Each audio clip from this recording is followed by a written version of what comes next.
Saskia Adiameka yang nyaris menjadi korban kejahatan, rumahnya diintai oleh pria yang diduga hendak menculik anaknya. Pelaku bahkan sempat masuk ke halaman rumahnya. Pemirsa, kita simak curhat Saskia Meka berikut ini.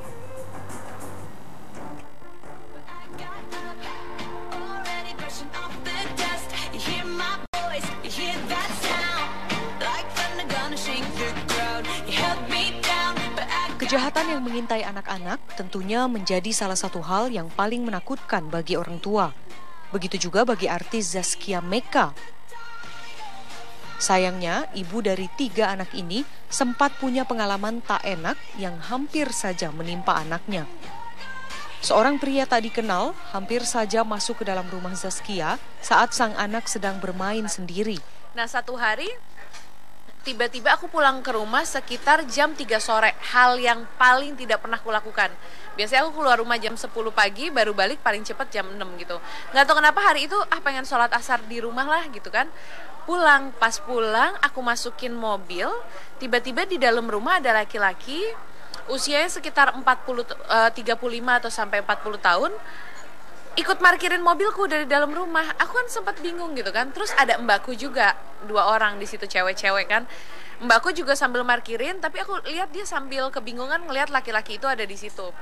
Aku buka pintu, laki-laki itu mepet ke pintu mobil di garasi rumahku. Dia bilang, "Bu, saya mau minta sumbangan nih," gitu kan. Dia kasih kertas kwitansi nggak jelas. Aku pun nggak sempet nengok gitu. Aku bilang, "Sorry, di sini saya nggak bisa terima sumbangan selain dari RT RW," gitu kan. "Oh ya udah." Terus dia langsung pergi. Pas dia pergi aku bingung, kok semudah itu minta sumbangan nggak dikasih, nggak usaha gitu kan. Aku tanya sama mbakku. Istri dari sutradara Hanung Bramantyo ini sama sekali tak menyangka pria tak dikenal tersebut ternyata punya maksud lain saat menyambangi rumahnya. Habis sholat asar, aku juga nggak begitu kepikiran orang itu, tapi gelisah sih yang kayak, kok tadi bisa masuk ke dalam pagar. Aku negor mbakku, aku nggak mau lihat siapapun masuk ke rumah lagi, apalagi laki-laki mau minta sumbangan atau apa, karena kita cewek semua di dalam rumah gitu kan, nggak punya satpam saat itu. Terus kata mbakku, "Iya kak, maaf ya kak."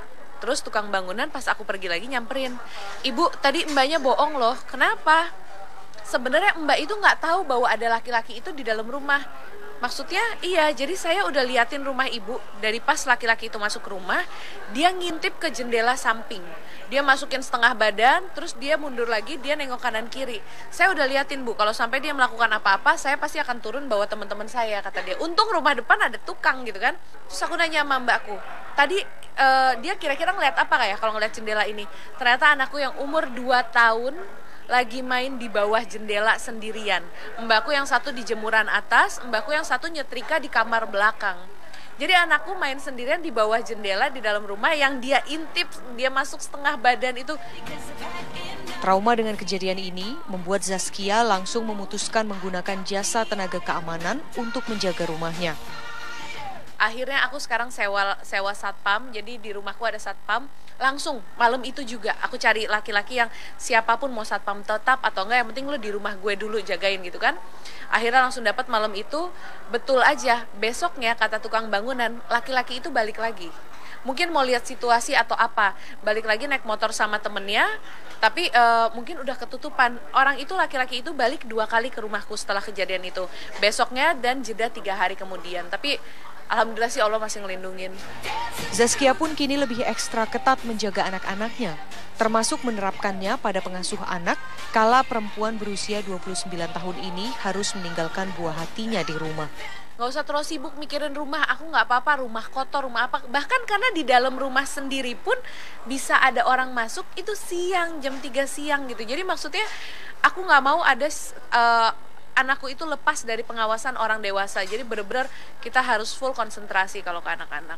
Benar banget, karena penyesalannya itu lebih besar lagi. Kisah yang dialami Saskia tentu juga bisa menjadi pelajaran bagi para orang tua untuk selalu waspada.